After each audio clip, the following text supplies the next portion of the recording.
Do, do, do. Do, do, do. Good morning, my people. Good morning. Good morning. I'm doing dishes because my kitchen is a wreck. Don't judge me. I wanted to talk to you guys about. So I know I talk a lot about, and yes, I'm still in my pajamas and just woke up. I know I talk a lot about like drug addiction recovery on this account because I'm a person in recovery. I've been sober for 9 years. For those of you guys that don't know me, you're just finding me. My name's Nikki. You can call me Nikki or Nicole. But I talk about drug addiction recovery. I talk about my weight loss journey. I talk about being a mom. But today we're going to talk about something different. Today we're going to talk about the Madeline Soto case. So, I know you guys know the Madeline Soto case. Alright? Madeline Soto was a 13-year-old little girl. Okay? She lived with her mother. Her mother rented rooms out from her father. So she didn't own her own home. Okay?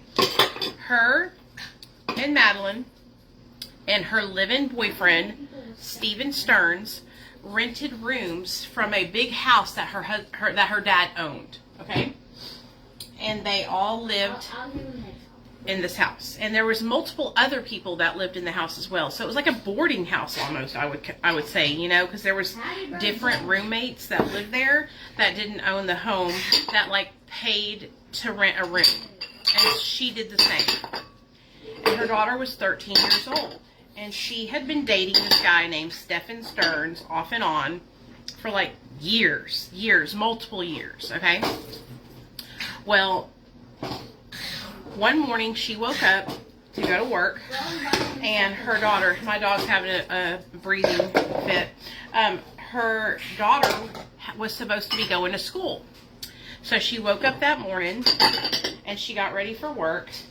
And Stephen came home and said, hey, I dropped Madeline off at school, and gave her this whole song and dance about, oh, she didn't want McDonald's, she wanted this or whatever, right? Just making it like really believable.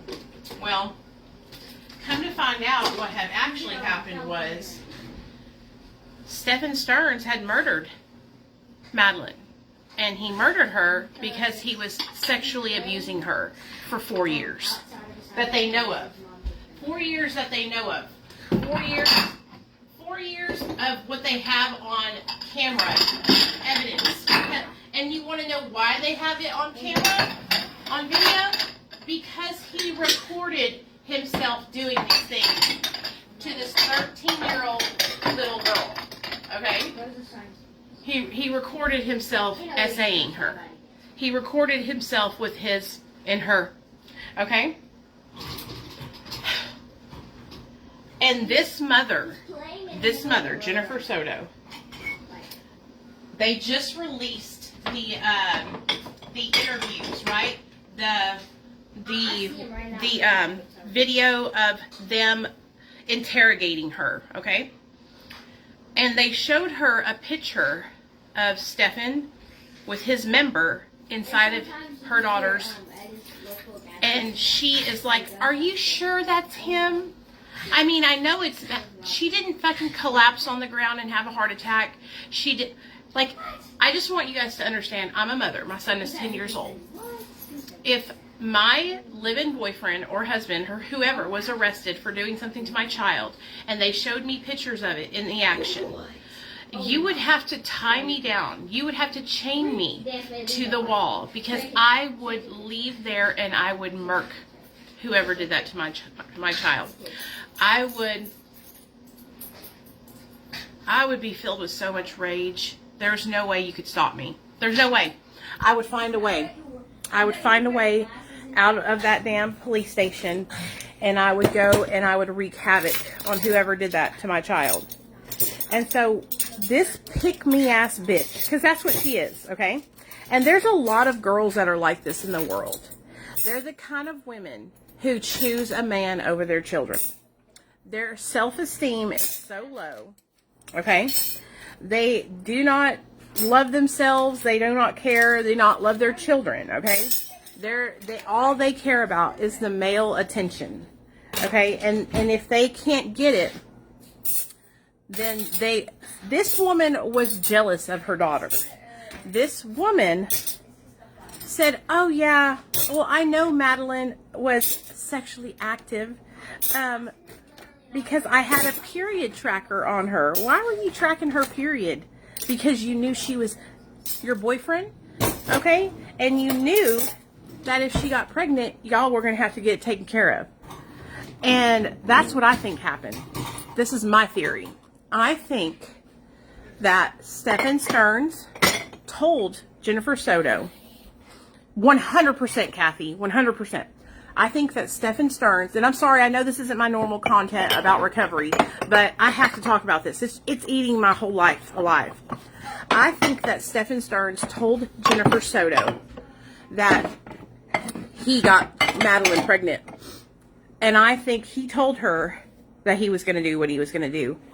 And that's why I think she went to bed that night, because she talks about it in the interrogations. She tells the police officers, oh, I needed a good night's sleep that night, so I took my nighttime meds and sent Madeline upstairs to sleep in the same bed with her live-in boyfriend. This is not Madeline's father. This isn't her birth father. This is her live-in boyfriend, okay? This isn't some guy. This is a 13-year-old girl who has hit puberty, who has breasts and booty and everything, and you're sending her to go sleep with a grown man? Dude, you were giving her to him. You were offering her up on a platter to him. Say I'm wrong. What woman in their right mind would send their daughter, who is reached puberty, okay, especially in this situation, but even any situation without them being in puberty, what kind of woman would allow their daughter to sleep with a man that's not their father? You know what I mean? And even at that point, at a certain point of age, when a girl gets to be a certain age, she stops sleeping in the bed with her dad. You know what I mean? It just is appropriate, okay? And so I believe that she knew exactly what was happening. And she was such a pick-me. She was such a low-down, like, didn't want to lose her man kind of girl, that she was giving her daughter to him to keep him around. Because that's what a loser she was. Like, oh, God. What? You guys have got to go on YouTube and watch Grizzly True Crime. She's amazing. And she has uploaded all the interrogation videos that you guys can watch them all there. And I was watching them last night as I was falling asleep. I couldn't even fall asleep. It was making me sick to my stomach, y'all. So fucking sick.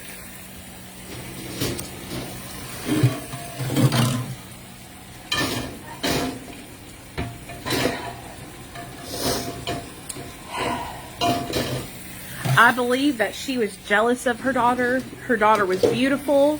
Her daughter was young. Her daughter was everything that she wasn't anymore. You know, that's how it is when you get to be our age. In your 40s, you start feeling like you ain't shit no more.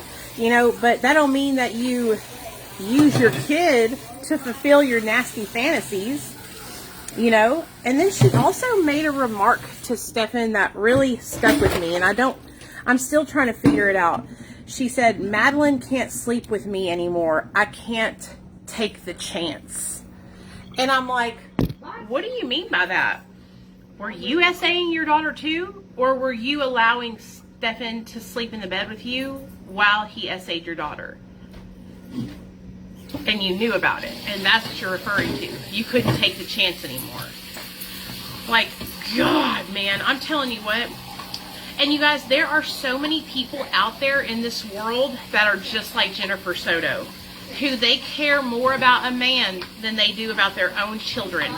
There's so many broads like that in this world. So many.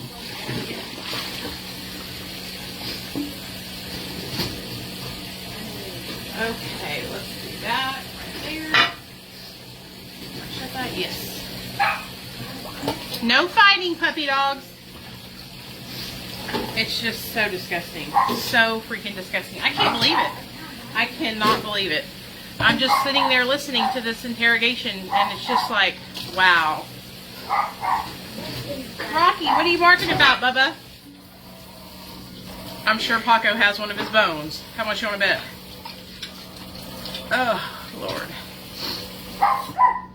I had to come on here and chit chat with y'all about that for a second while I was doing these dishes, because I cannot believe it. I cannot believe it. What I also can't believe is that the police gave her immunity, y'all. So she's not going to get charged. Okay, she is responsible for her daughter's death. She is responsible for her daughter being SA'd by that piece of shit. Okay, like, she is responsible for that. Her being the mother, she is supposed to protect her child at all costs. Okay? Oh my God. I'm sorry, we're talking about a true crime case, Laura. The Madeline Soto case. Can you stop crashing out? I'm crashing out, Nate. I'm sorry. My son said I'm crashing out, y'all. So I need to stop. Yeah, I am crashing out, okay? Can you go in the other room, though? Yes, I'll crash out in the other room. Now Rocky's crashing out. Rocky, what you crashing out for over there?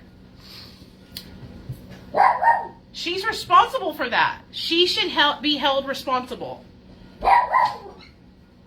It's terrible. You gotta look up the Madeline Soto case, Laura. If you're not into true crime, I'm trigger warning you, okay? It's bad. If you rewind this live, you'll see what I'm talking about. But basically, this woman had a live-in boyfriend, and she was allowing her daughter to go sleep with him in the bed. The daughter ended up being murdered because the man was SAing her for the past 4 years. It's very, very, very bad. And now the woman has immunity, and I believe she has immunity because she knows something and she had to tell the cops about it. Like, why wouldn't they arrest her? You know? Her daughter, oh gosh, it's just so sad. It's just terrible. Terrible, tragic, terrible. Oh. Okay, I'm done crashing out. Okay, what I also want to know is what's going on in the recovery community, y'all. I have been seeing so many negative posts. I've seen 3 this week alone of other creators talking about larger creators, like saying that they say they don't trust them or something. And I'm like, what's going on? This is how it's always been in the recovery community. You guys, I feel like some of you guys are late to the fucking, late to the game. There's always going to be those people who like sell out. You know what I mean? That doesn't mean you need to sell out. Let me sit down so we can talk about this. Should I start a new live? I think I should, because I'm talking about a different subject. Yeah, okay. I'm going to end this live, and then we're going to talk about selling out. All right? Love you. Bye.